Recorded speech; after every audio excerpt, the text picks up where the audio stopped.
Hello YouTube! Bienvenue dans une nouvelle vidéo de ma série sur Dune et ses adaptations. On a décortiqué le tome 1, on a décortiqué le tome 2, il est grand temps qu'on se plonge dans le tome 3, Children of Dune, publié en 1976 et dans son adaptation en série télévisée par Greg Yaitanes. Pour ceux qui ne connaîtraient pas la série, la chaîne américaine Sci-Fi avait adapté Dune en 3 épisodes en 2000, puis Dune Messiah et Children of Dune en 3 nouveaux épisodes en 2003. Avec un épisode consacré au tome 2 et les deux suivants au tome 3. C'est donc à ces deux épisodes-là qu'on va s'intéresser aujourd'hui. Pour être honnête, cette vidéo n'a pas été facile à écrire parce que le tome 3 de Dune est extrêmement dense. Il s'y passe des tonnes de choses, il est bourré de personnages et d'intrigues parallèles, il est tellement riche en action et en rebondissements que c'est pas facile d'en parler de façon concise et ordonnée. J'ai longuement hésité sur la manière de l'aborder, thématique, comme je l'avais fait pour le premier tome, ou chronologique comme dans ma vidéo sur Dune Messiah. Au final, j'ai décidé de partir sur une approche thématique qui me permet d'être plus structurée. D'accord, faisons comme ça. On va parler du scénario et du travail d'adaptation, des personnages, des acteurs, des costumes, des décors, des effets visuels, de la musique, etc. Attention, cette vidéo comportera évidemment des spoilers. Avant d'entrer dans le détail, je voudrais vous donner dès l'intro mon impression globale de cette adaptation. Quoique largement supérieure à la saison 1, je la trouve moins bonne que celle de Dune Messiah. Et après m'être longuement demandé pourquoi, j'en ai conclu que c'était sans doute lié à la nature des deux bouquins, qui sont très différents dans leur essence. Dune Messiah, c'était le tome idéal à adapter pour une production au budget et aux moyens techniques limités. Il y a un aspect très minimaliste, presque pièce de théâtre à ce roman. Vous savez la fameuse règle des 3 unités dans le théâtre classique, unité de temps, unité de lieu, unité d'action. On est quasiment dans ce registre-là. Alors pas tout à fait, je grossis le trait, mais Dune Messiah c'est une intrigue unique avec un nombre limité de personnages, dans un nombre très limité de lieux, et dans une temporalité assez courte et linéaire. Quand je décris le bouquin à des gens qui l'ont pas lu, je leur dis « Dune Messiah c'est à 90% des personnages assis dans une pièce qui parlent politique ». Ouais, dit comme ça, c'est le pitch le moins vendeur de l'histoire de la littérature. Le roman est très condensé, entre guillemets. On est loin de la dimension épique et spectaculaire du premier tome, avec ses imposantes batailles, ses vers des sables géants et ses paysages majestueux. C'est d'ailleurs ce qui donne au tome 2 ce côté oppressant et étouffant que, personnellement, j'ai adoré. Dans le tome 3, par contraste, on repart dans quelque chose de beaucoup plus large. On a énormément de personnages, 6 ou 7 intrigues parallèles, une action qui se passe à plein d'endroits différents, sur plusieurs planètes à la fois, plusieurs passages qui nécessitent de gros effets spéciaux. Bref, de ces 3 tomes, je dirais que le deuxième était le plus simple à adapter en termes techniques, et ça se ressent dans la qualité de la série. Des 6 épisodes, celui qui adapte Dune Messiah est, à mes yeux, le meilleur. Mais ça ne veut pas dire que tout est mauvais dans l'adaptation de Children of Dune, loin de là. Il est donc temps de nous plonger dans l'adaptation de ces 2 derniers épisodes. Je vais commencer par parler du scénario et du travail d'adaptation.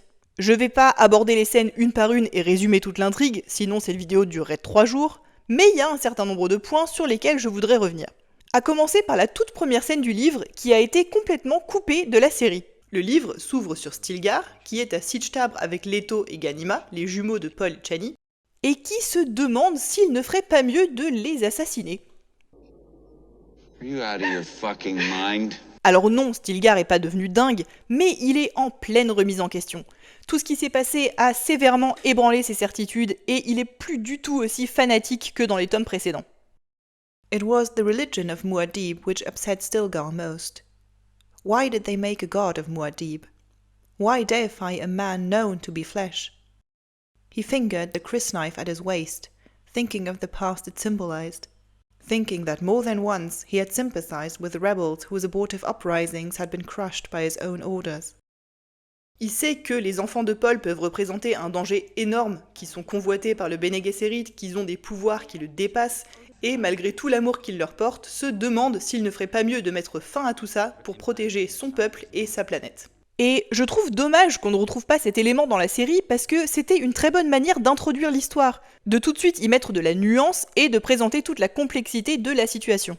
De toute manière, c'est un problème récurrent dans la série. Comme on n'a pas accès au flux de pensée des personnages, ils perdent inévitablement en profondeur. La série, elle, commence par une scène de dialogue entre Leto et Ganima qui sert avant tout d'exposition. On y apprend, entre autres, que Leto a des visions de son père ou que la planète Arrakis est sujette à un changement climatique rapide qui cause le déclin des vers des sables, thème qui va être un moteur central de l'intrigue. Everything's changing, Ghani. Changing too fast. You've had another vision, haven't you?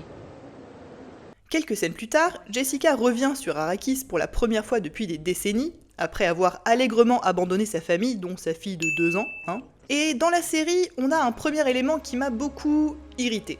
Alors que Jessica est accueillie à Arrakeen, un mec sort de la foule et dénonce ouvertement le gouvernement religieux totalitaire d'Alia. The religion of Muad'Dib is not Muad'Dib. Tout le monde se demande qui c'est, et... Ok, pause. À moins d'être complètement bigleux ou atrocement mauvais en physionomie, à ce stade, le spectateur reconnaît immédiatement que cette personne, c'est Paul. La série ne fait rien pour essayer de le dissimuler, et au cas où on n'était pas sûr, nous le montre encore plus en gros plan quelques scènes plus tard. Je veux dire, c'est le même acteur. Il a le visage un peu plus marqué, mais on le reconnaît sans aucun problème. Et ça m'énerve. Parce que dans le bouquin, quand ce personnage débarque, on ne sait pas exactement s'il s'agit de Paul ou pas. He called himself the Preacher, and there had come to be an awesome fear among many on Arrakis that he may be Muad'Dib returned from the desert, not dead at all. Muad'Dib could be alive, for who had seen his body? For that matter, who saw anybody that the desert took? But still, Muad'Dib? Points of comparison could be made, although no one from the old days came forward and said, "Yes, I see that this is Muad'Dib. I know him."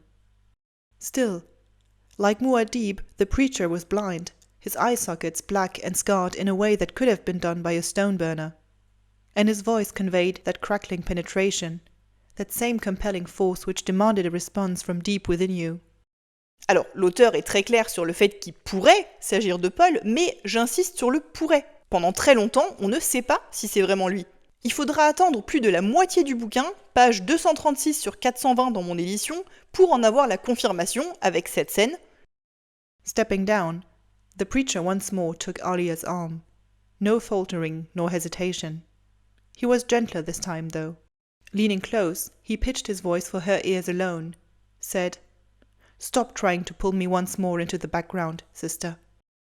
Then, hand on his young guide's shoulder, he stepped into the throng. Je trouve ça hyper frustrant que la série tue ce suspense dans l'œuf dès les premières minutes. Et c'est d'autant plus frustrant qu'elle aurait facilement pu utiliser des outils de mise en scène pour le ménager, ce suspense. Déjà, ils auraient pu, en plus de la capuche, dissimuler le visage de Paul sous le masque de sa combinaison, ce qui est le cas dans le livre, où il porte toujours son masque en public. Et surtout, ça aurait été si simple de travailler le cadrage, la lumière ou la profondeur de champ pour créer une incertitude. Ils auraient pu en faire une silhouette qu'on voit que de loin, ou dans le flou, ou de dos, le visage dans l'ombre. Le cinéma se prête parfaitement à ça. Prenez un film comme Los Ojos de Julia par exemple. On suit un personnage central et omniprésent sans jamais voir son visage. Ça aurait été tellement plus cool de jouer là-dessus. Il y a vraiment une opportunité ratée là. Après, je sais pas, peut-être que certains lecteurs étaient sûrs à 100% que c'était Paul dès le début, et que du coup, ce suspense était inexistant pour eux. Mais moi, jusqu'à confirmation de son identité, j'ai toujours eu un petit doute. Il y a toujours eu des moments où je me suis dit « mais si ça se trouve, en fait c'est pas lui, ou c'est quelqu'un qui se fait passer pour lui, etc. » Entre parenthèses, ce qui avait tendance à me convaincre, c'était moins son apparence physique que le contenu de ses discours. Je me disais, personne à part Paul lui-même n'est assez couillu pour tenir ce genre de propos sur la place publique. I come here to combat the fraud and illusion of your conventional, institutionalized religion. As with all such religions, your institution moves toward cowardice. It moves toward mediocrity, inertia, and self-satisfaction. Is your religion real when it costs you nothing and carries no risk? Is your religion real when you fatten upon it? Is your religion real when you commit atrocities in its name? Ah, et puisqu'on parle de Paul, il va falloir m'expliquer comment il a survécu à la fin de l'épisode précédent. Non, parce que c'est une chose de dire qu'il est parti tout seul dans le désert, c'en est une autre de finir sur ça.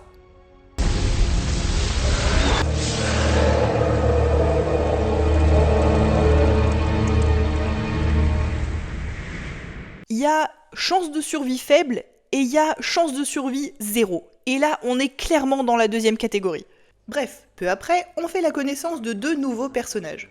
Javid, un jeune prêtre obséquieux qui, accessoirement, est l'amant secret d'Alia, et le prince Ferran, le fils de Wenzicia Corino, qui est tout de suite présenté comme probablement le mec le plus sensé et raisonnable de cette histoire.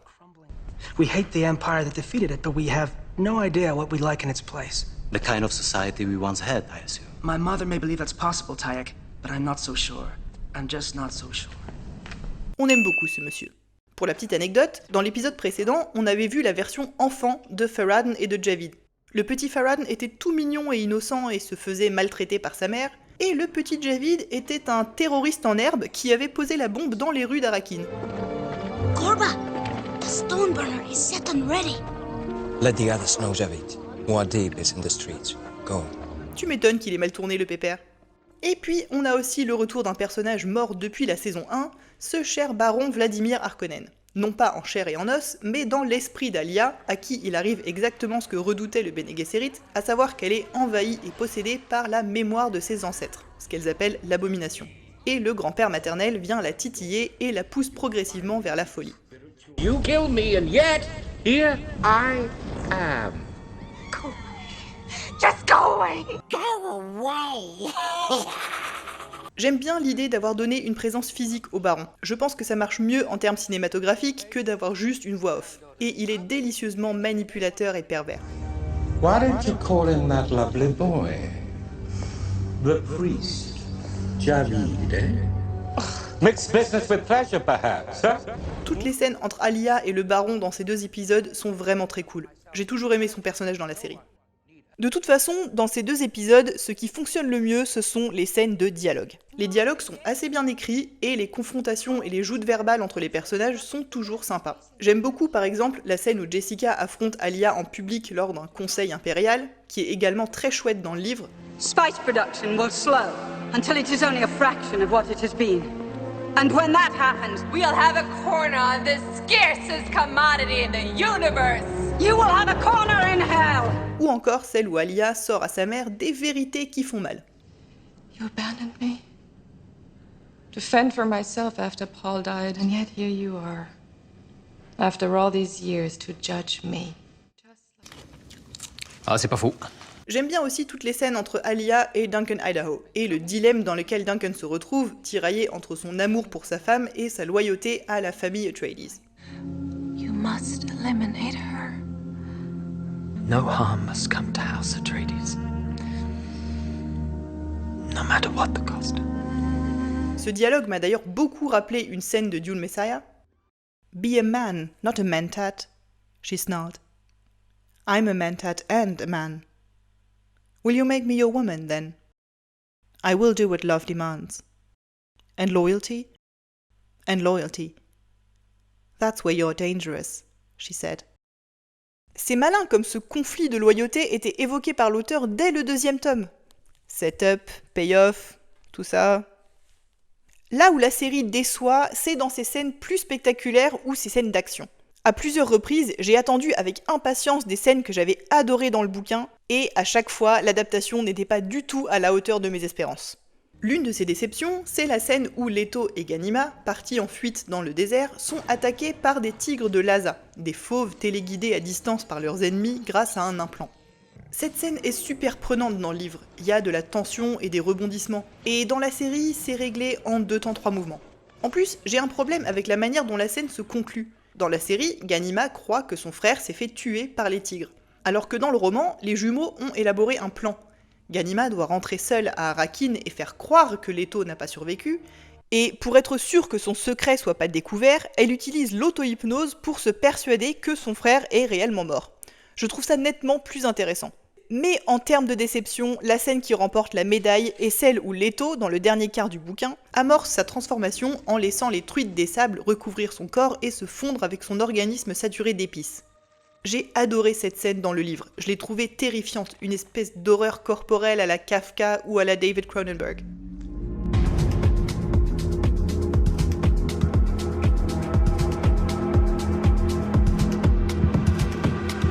La manière dont cette membrane vivante envahit progressivement le corps de Leto et fusionne avec sa peau, c'est génial. Et dans la série, la scène a tout bonnement été coupée. Je déconne pas, elle se passe hors champ. On voit Leto qui découvre les petites truites sous le sable et qui met la main dedans, puis il retire sa main et on voit que les bestioles ont formé une sorte d'écaille sur sa peau, et puis hop, on passe à la scène suivante. Et la prochaine fois qu'on retrouve Leto, il ressemble à ça, et on n'a rien vu de sa métamorphose. C'est tellement dommage, et pour le coup, il n'y aurait pas eu besoin d'effets numériques ou d'un budget de dingue. Des films avec des scènes de mutation du corps, il y en a eu des décennies auparavant, avec des effets pratiques à l'ancienne, et ça marchait très bien. Mais revenons à une scène qui fonctionne, voulez-vous ? Un peu plus tard, dans le désert, Leto rencontre enfin son père, et on a une séquence assez bien écrite qui véhicule l'émotion nécessaire sans faire dans le pathos.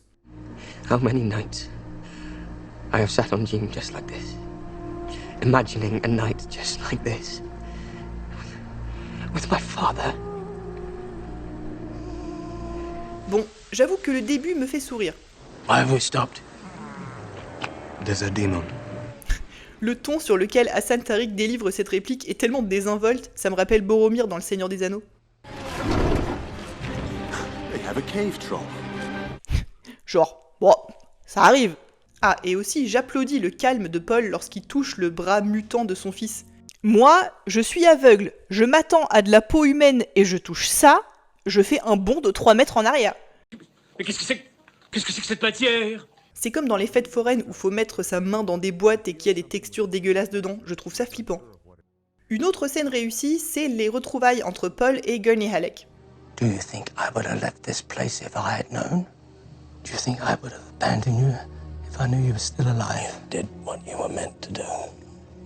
Alors, j'aime bien cette scène, mais par contre... Who are you? Mec, tu as juste devant toi le gars que tu connais sans doute depuis sa naissance et tu vas me dire que tu le reconnais pas? Bah putain, y a pas que Paul qui soit aveugle dans cette scène, hein. Pendant ce temps, à Siege Tabr, j'ai la tristesse de vous annoncer que Duncan Idaho se fait encore tuer. Par Stilgar qui plus est. Ce pauvre homme n'aura donc jamais la paix, hein. Bon, heureusement, Duncan Idaho peut être fabriqué à la chaîne, tel un carambar, et donc être ressuscité à volonté. La série n'est pas hyper claire par contre sur le fait que Duncan avait prévu son coup, poussant volontairement Stilgar à bout en l'insultant. Je vous aime bien, j'ai pas envie de vous cogner sur la tronche. En garde, espèce de vieille pute dégarnie! Il veut que Stilgar le tue et, ce faisant, sorte de sa position politique neutre pour entrer dans le camp anti-Alia. Are you with the Empire? Or against it? Only a Sith deals in absolutes. Ce qui nous amène au climax de l'histoire, la fin du roman et la fin de l'épisode 3. Farad'n arrive sur Arrakis pour épouser Ghanima et sceller une alliance entre leurs familles. Ghanima, elle, prévoit de tuer son futur mari. But what do you want? Farad'n's blood on the wedding sheets. Not mine. Et en parallèle, Leto, Paul et Stilgar comptent se dresser contre Alia et son régime de terreur et provoquer une rébellion. Oui, ça va encore finir dans un bain de sang cette histoire. Dans la série, on a une scène assez chouette où Farad'n dénonce sa mère Wendicia en public comme l'instigatrice de la conspiration contre les Atreides. I am ashamed to say that the animals that killed Leto, son of Muad'Dib, were created and trained on my planet. She planned it. Cette scène n'est pas dans le roman, où Farad'n révèle ses infos à Jessica en privé bien plus tôt dans l'histoire. De toute manière, le rôle de Wendicia a été considérablement étoffé dans la série. Dans l'adaptation de Dune Messiah, elle était déjà à la tête de la conspiration contre Paul. You intend to kill Muad'Dib? Exactly.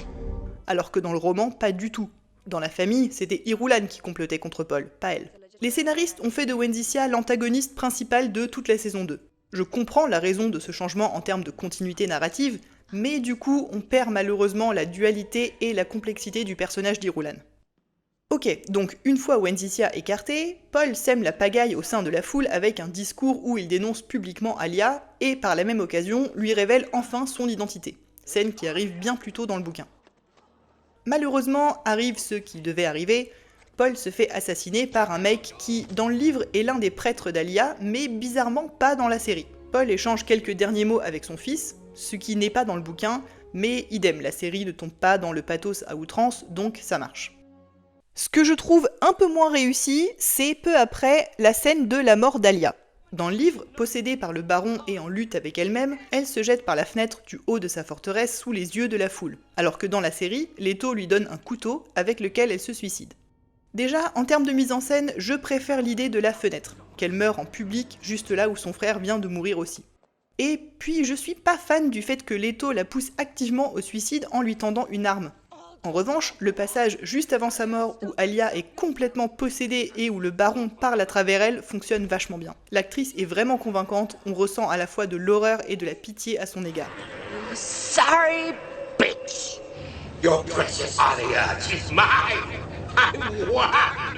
No. Mommy. Help me. Et j'aime aussi ce petit rappel lorsqu'Alia meurt dans les bras de sa mère.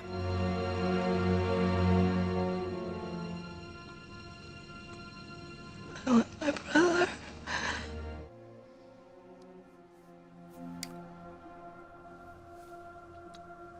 I want my brother.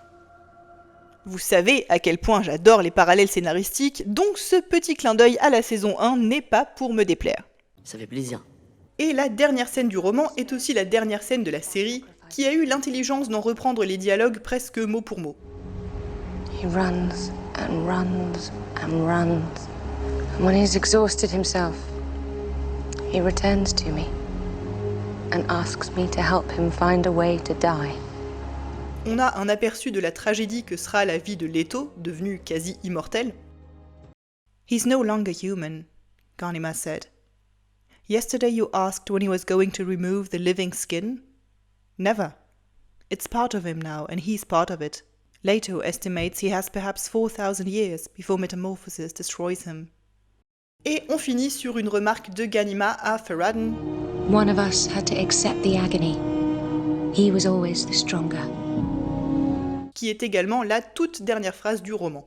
La série ne mentionne pas, en revanche, le fait que Leto et Ganima vont se marier, mais que Ganima fera des enfants avec Farad'n pour perpétrer la lignée Atreides et, accessoirement, poursuivre le programme de sélection génétique du Bene Gesserit sous le contrôle de Leto. Il y a un détail que j'ai adoré à la fin du livre. Dans Children of Dune, la plupart des épigraphes de début de chapitre sont écrites par un certain Harq al-Ada. Pendant tout le bouquin, on se demande qui ça peut bien être, et à la toute fin, on apprend qu'il s'agit de Farad'n, devenu le scribe et le chroniqueur du règne de Leto. I'll resist you every day of my life.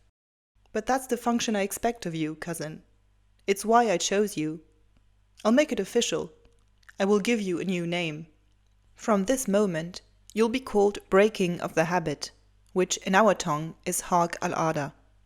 Je tenais à dire que je trouve cette révélation finale extrêmement cool.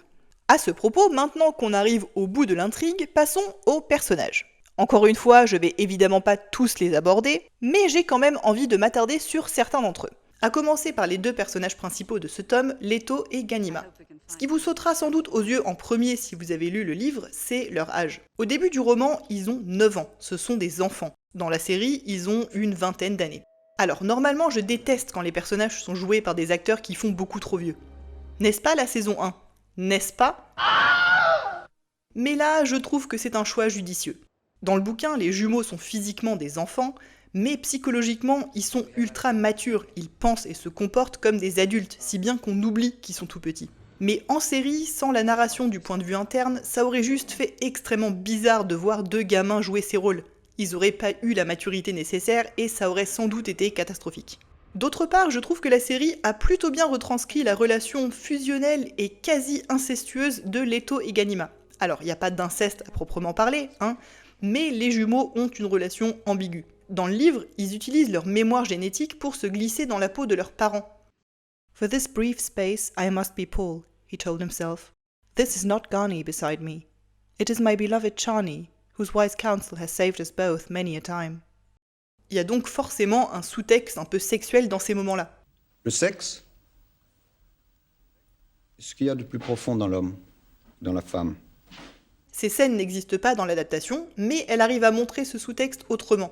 La manière dont les jumeaux se regardent, se tiennent par la main, s'embrassent sur la bouche. On tombe jamais dans le malsain, mais on navigue en eau trouble, on va dire. Un personnage très réussi, c'est Alia. Je pense que c'était pas si évident de mettre en scène cette idée de possession sans tomber dans la caricature, tout en montrant aussi qu'Alia est avant tout une victime de forces qui la dépassent, complètement paumée.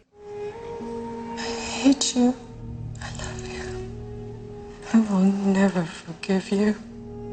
Le personnage est bien écrit, nuancé, on la déteste tout en ayant de la peine pour elle, ce qui est, à mon avis, ce qu'il fallait pour que le personnage fonctionne.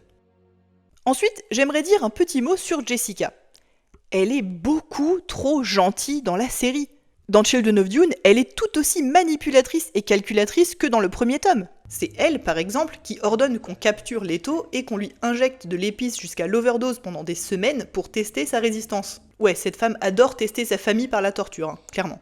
Elle est pas croyable, elle en loupe pas une. Elle a fait tellement de mal à son fils, elle a fait tellement de mal à sa fille, et hop, elle continue avec son petit-fils. Pendant ma lecture, à chaque fois que j'éprouvais une once de pitié pour Jessica, je me raisonnais en me disant « Non mais meuf, c'est en grande partie de ta faute tout ce bordel ». Dans la série, non seulement on sait pas qu'elle a ordonné la capture de Leto, mais elle est bien plus innocente, plus passive, elle tire beaucoup moins les ficelles que la Jessica du roman. Et d'ailleurs, j'ai une question purement technique. Pourquoi Jessica n'a plus les yeux bleus tout à coup ? Est-ce que les yeux reprennent leur couleur naturelle quand on n'est plus exposé à l'épice ? C'est une vraie question, hein, je crois pas que les bouquins le mentionnent.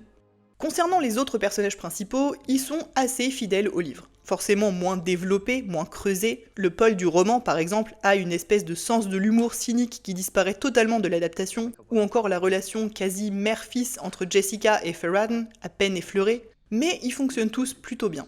J'ai plus un souci avec les personnages secondaires de ces deux épisodes. Le souci, c'est qu'on comprend pas toujours leur fonction dans l'intrigue et leur rapport entre eux. Un personnage comme Muriz, par exemple.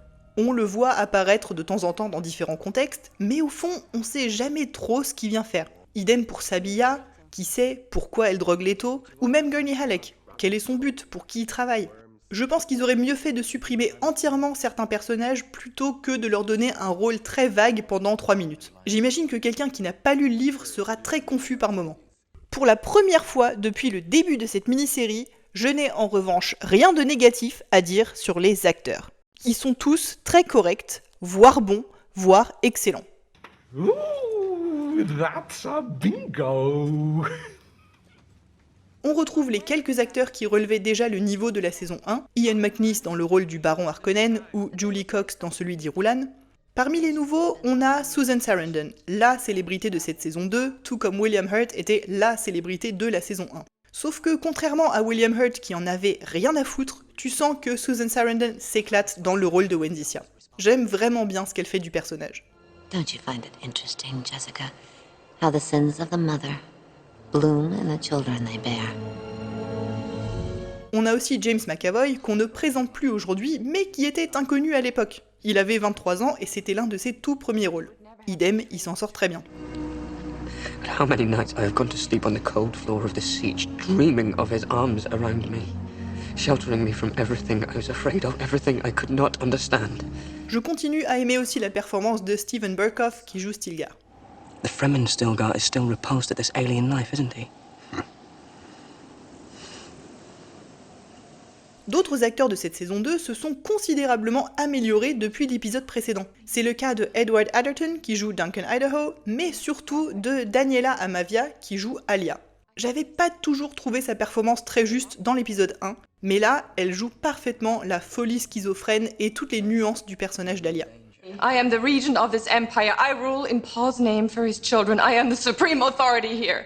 Alec Newman, qui joue Paul, a, pour une raison que j'ignore, abandonné son accent américain au profit de son accent britannique natal. You fool yourselves with images of things you cannot possibly understand. Je préfère 1000 fois l'anglais britannique à l'anglais américain, donc je suis toujours contente quand je l'entends. Et quelque part, ça fait presque sens au niveau narratif, puisque Paul fait en sorte de ne pas être reconnu à sa voix. Dans le bouquin, il utilise la voix avec un grand V, et dans la série, il change d'accent. Pourquoi pas, hein ? Au niveau des changements de casting, l'actrice qui joue Jessica n'est plus la même que dans la saison 1. On est passé de Saskia Reeves à Alicia Krieg, qui était déjà assez connue à l'époque. Personnellement, je préfère la nouvelle actrice à l'ancienne. Elle a une prestance et une noblesse que n'avait pas Saskia Reeves. Ce changement d'actrice fait aussi que Jessica est le seul personnage qui a l'air nettement plus âgé. Tous les autres n'ont absolument pas l'air d'avoir 20 ans de plus que dans l'épisode précédent. Parce que oui, la décision de vieillir les jumeaux fait qu'il s'est passé environ 20 ans depuis Dune Messiah, et plus de 30 ans depuis Dune. Or, Irulan n'a pas pris une ride, Alia non plus, alors qu'elle est censée être passée de 15 à 35 ans, Stilgar non plus. Même Paul, qui a au moins un peu de maquillage, n'a pas l'air d'avoir 50 ans. Après, on parle du gars qui a l'air plus vieux à 15 ans qu'à 30, donc pourquoi je m'étonne? Au passage, je peux pas m'empêcher de me demander où sont passés ses sourcils. Where'd it go? Where's your eyebrows? Non, parce que ce soit une conséquence de la bombe, aucun problème, mais ils étaient là à la fin de l'épisode 1. Du coup, c'est quoi? C'est le soleil? Un effet secondaire tardif des radiations? Un cancer de la prostate? Je veux des réponses! Cette question de la plus haute importance m'offre une bonne transition vers la thématique des costumes. Vous le savez, je considère que les costumes de la saison 1 étaient catastrophiques, et qu'au contraire, ceux de Dune Messiah étaient plutôt réussis. Ceux de Children of Dune sont, aléatoires. Il y a du bon, il y a du mauvais. Dans le bon, il y a les tenues de Wenzicia, que j'aime beaucoup. C'est la seule qui n'a pas un raté en termes de costumes. En plus, elle a toujours des accessoires que j'adore, notamment ses coiffes en métal très science-fiction rétro des années 70, qui lui donnent un style bien à elle. Les costumes des Fremen, dans l'ensemble, marchent bien aussi. Ils ont une bonne unité de couleurs, de tissus et de textures. La saison 2 a également perfectionné le design des still suits, que je préfère à ceux de la saison précédente. Je tiens à saluer aussi l'effort fait sur les costumes des figurants, que ce soit les prêtres d'Alia avec leur grand col blanc, les soldats de son armée, ou encore Segala dans l'épisode 2. Il y a une attention aux détails indéniable jusque dans les tout petits rôles. La saison 1 était pas dénuée d'attention aux détails non plus, juste pas pareil quoi. Certains costumes en revanche sont franchement douteux. Celui-là, par exemple, où Ghanima a l'air d'avoir rendez-vous chez la reine d'Angleterre, celui de Farran dans cette séquence, un relent de la saison 1, ou encore celui de Jessica lors de son arrivée sur Arrakis. Le combo bonnet de bain et col en fourrure, je suis pas sûre. Les robes des personnages féminins ont aussi une fâcheuse tendance à ressembler à des peignoirs, celle de Jessica, celle d'Alia, ou celle d'Irulan qui, ici, a clairement l'air de sortir de la douche. Mais celle qui prend le plus cher niveau costume, c'est Alia. Les designers devaient avoir une dent contre la pauvre actrice, ses costumes sont vraiment pas flatteurs. Les tissus font souvent cheap, comme pour cette robe en papier d'alu ou cette espèce de capote en lycra sur la tête, et la coupe de ses tenues ne met pas du tout sa silhouette en valeur. Ça la grossit, ça lui écrase la poitrine vers le bas, ses robes bustiers font qu'en plan serré, elle a toujours l'air d'être à poil. Il y a quelques exceptions, mais dans l'ensemble, c'est pas terrible. Alors que l'actrice est hyper jolie, ses coiffures et son maquillage lui vont très bien avec ses diadèmes ou ses petites pierres sur le visage. Mais pour le reste... Ai, c'est encore pire, mais madame! Meu Deus do céu! Le reproche global que je ferais à cette adaptation en termes de costumes, c'est son manque de cohérence. Les costumes partent dans tous les sens, sans qu'il y ait une logique derrière. Parfois, on a des costumes qui font ultra modernes. Ici, Ghanima ou Alia ont l'air d'être en route pour aller en boîte au XXIe siècle. Parfois, au contraire, ils ont un aspect très héroïque fantasy. Parfois, c'est encore totalement un autre style. Cette scène, par exemple, illustre parfaitement ce mélange des genres sans queue ni tête. Alia a une tenue contemporaine, celle de Ghanima est très inspirée du XVIIIe siècle, avec ce corset et cette espèce de tricorne. Wenzicia a des airs de princesse de l'Empire romain. Jessica et Tayek font plutôt fantasy. Même pour un seul et même personnage, il n'y a pas de cohérence. Regardez la Irulan de la saison 1, au look tantôt très médiéval, tantôt taxidermie, puis celle de Dune Messiah avec des silhouettes un peu 19e siècle, et enfin celle de Children of Dune très moderne. On dirait que les stylistes ont pioché des tenues au pif dans une vaste garde-robe, ça n'a aucun sens. Alors, en soi, un mélange coloré d'inspirations diverses n'est pas une mauvaise chose en science-fiction. Mais là où ça me dérange, c'est que ce mélange est aléatoire et que les costumes, du coup, ne racontent rien. Ils sont interchangeables, ils n'ont pas de personnalité propre. Prenons comme contre-exemple le Dune de Villeneuve. Là, les costumes ont une vraie logique et une vraie plus-value narrative. Déjà, ils servent à identifier au premier coup d'œil les différents groupes de personnages. Les Harkonnen ont un look très facilement reconnaissable, idem pour les Fremen ou le Bene Gesserit. Et en plus de ça, les costumes disent quelque chose sur les personnages. La révérende mère Mohiam, inquiétante et quasi invisible derrière son voile. Irulan de plus en plus enfermée dans des tenues métalliques qui l'oppressent. Paul qui porte de plus en plus de noir à mesure que l'intrigue avance. Le costume design est réfléchi, il raconte quelque chose. Et c'est cette cohésion globale qui manque dans la mini-série. Restons dans le domaine des choix esthétiques et parlons maintenant des décors et des effets visuels. Un peu comme pour les costumes, il y avait eu un énorme progrès entre la saison 1 et le premier épisode de la saison 2. Comme je le disais en intro, l'adaptation de Dune Messiah nécessitait très peu d'effets spéciaux. C'est l'épisode qui pardonnait le plus un manque de moyens. Dans Children of Dune, les lacunes en termes de VFX se font un peu plus sentir. Les décors en intérieur, notamment ceux du palais à Arrakeen, sont convaincants. L'utilisation d'arrière-plans numériques, les vues par la fenêtre par exemple, leur donne une bonne profondeur et les inclut dans leur environnement. Certaines pièces ont une architecture très art déco, on se croirait dans les années 30, mais pourquoi pas. Il y a des jeux de lumière assez intéressants, avec l'utilisation de lumière dorée, de contre-jour et de lens flare. Le lens flare, c'est ce halo de lumière parasite quand le soleil tape dans l'objectif de la caméra. Ou encore cet éclairage verdâtre malsain dans les scènes où Alia est aux prises avec ses vies intérieures. De toute manière, la saison 2 est souvent bien éclairée, ce qui est une excellente surprise si on considère que l'éclairage de la saison 1 était atrocement mauvais et contribuait à son aspect ultra cheap. Concernant les extérieurs, les décors des ruelles d'Arrakeen sont très réussis. C'est vivant, c'est riche en détails, ça fait pas carton-pâte, ça marche vraiment bien. Les plans d'ensemble sur la capitale, déjà aperçus dans l'épisode 1, sont plutôt cool aussi. Oui, c'est du numérique et ça se voit, mais c'est bien filmé et bien éclairé, et le design est sympa, avec cette espèce de démesure néo-fasciste qui correspond à l'idée que je m'en faisais dans les bouquins. Là, à côté du palmure, on va faire une grande dalle avec plein de statues, qu'on appellera la grande dalle avec plein de statues. Je suis un peu plus partagée en ce qui concerne la représentation du désert.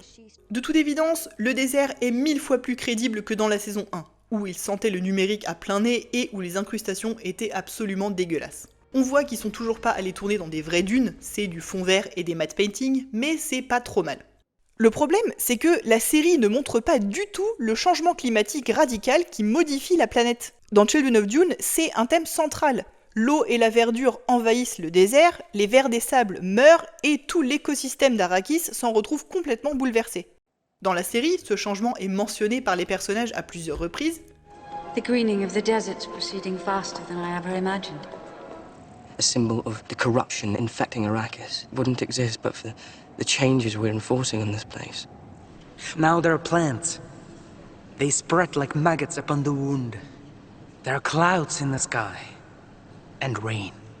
Mais visuellement, on n'en remarque jamais rien. Arrakis a toujours l'air d'être aussi aride que dans la saison précédente, les vers des sables sont toujours là, il n'y a pas l'ombre d'une plante, etc. Dans l'épisode 3, Leto a une vision dans laquelle on voit brièvement une planète verdoyante et des vers des sables morts, mais la série ne donne pas l'impression que c'est déjà une réalité. Pour ce qui est des effets spéciaux, il y a du bon et du nettement moins bon. Les yeux bleus des Fremen continuent à être très réussis, surtout comparés aux yeux terrifiants de la saison 1 qui hanteront mes nuits à jamais. Et j'aime beaucoup que les yeux soient d'un bleu plus intense quand les personnages ont consommé trop d'épices, comme Alia dans une scène du début, ou Leto quand il est drogué contre son gré à Jacurutu. Par contre, je suis toujours irritée par le nombre de personnages qui n'a pas les yeux bleus. Tous ces Fremen dans les scènes de foule, par exemple, ou Sabiyah, ou Muriz, ou Hassan Tariq, ils devraient tous avoir les yeux bleus. Tu sens qu'ils avaient la flemme de tout retoucher. Entre parenthèses, je continue à être un peu triste que Duncan Idaho n'ait pas ses yeux métalliques à facettes, telle une mouche de l'espace, ça aurait été fou. Et pour finir sur les yeux, on a le grand retour du chat de Shrek.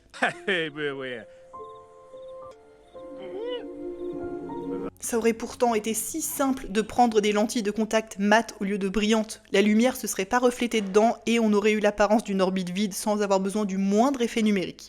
Bon, par contre, il y a un petit effort sur le maquillage, c'est déjà ça. Le travail du maquillage et des prothèses sur le corps de Leto, lui, rend très bien. Par contre, je trouve qu'au fil de l'épisode, la mutation de Leto progresse beaucoup trop vite.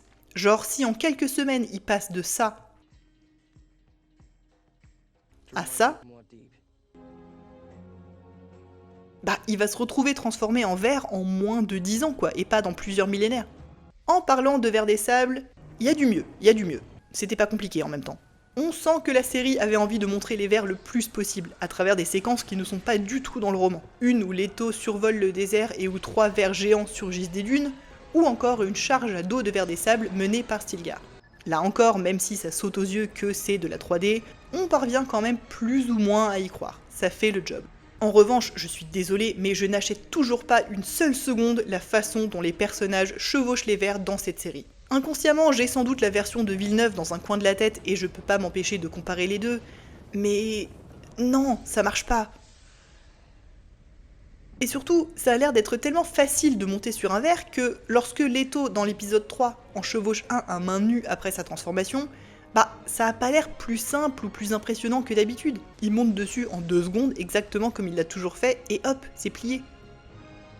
Les tigres de Lhasa, eux aussi, font quand même sacrément numérique. L'animation est pas mauvaise, mais la modélisation, particulièrement les effets de fourrure, n'a pas le degré de réalisme nécessaire. Les cheveux et la fourrure, c'est une des choses les plus difficiles à rendre en animation 3D. La production était consciente de ses limites à ce niveau-là, puisqu'on voit à peine les tigres dans la série. Ils sont plus évoqués que montrés. Écoutez, il me reste à aborder la question de la musique, toujours composée par Brian Tyler. Et je vais être brève parce que j'ai pas de temps à en dire. Si vous avez vu ma vidéo sur Dune Messiah, vous savez que je n'avais que du bien à dire de la musique de l'épisode 1. Eh ben, la musique de ces 2 derniers épisodes est, à peu de choses près, la même. Et paradoxalement, c'est un peu le souci. Ils ont réutilisé leur composition sans rien ajouter de nouveau, ou presque. Or, c'est une toute nouvelle intrigue, un groupe de tout nouveaux personnages, donc ça aurait mérité quelques nouveaux morceaux. Mais non. Le thème musical de Paul et Chani, par exemple, est réutilisé dans les épisodes suivants dans des séquences qui n'ont aucun rapport.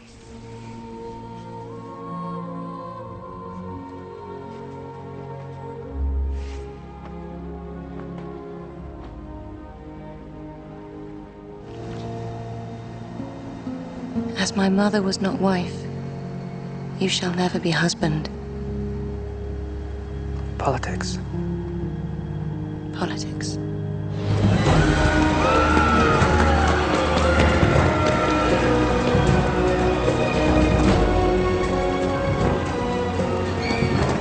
Idem pour le morceau diégétique joué par Likhna dans l'épisode 1, qu'on retrouve en thème non diégétique dans la suite. He's blind. Your son.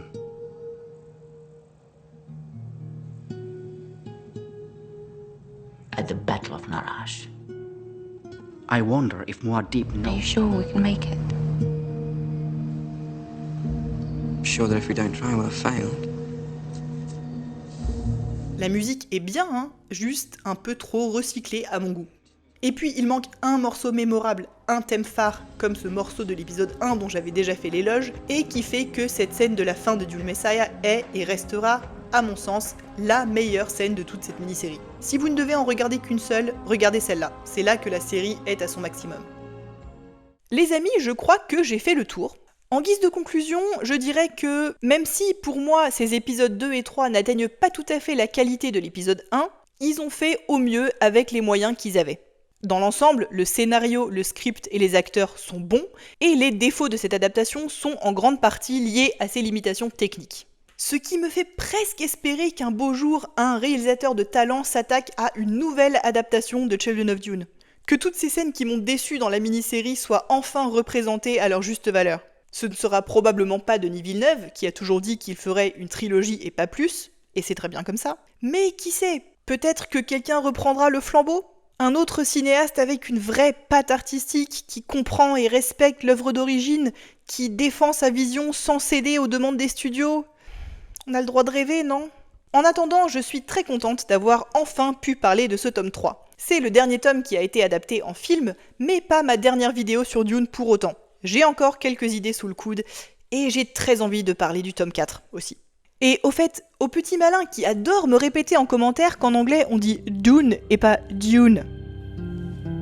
None of your worms survive long away from Dune. Precious mother of Muad'Dib, rain from the sky of Dune. À bon entendeur. À bientôt. Salut.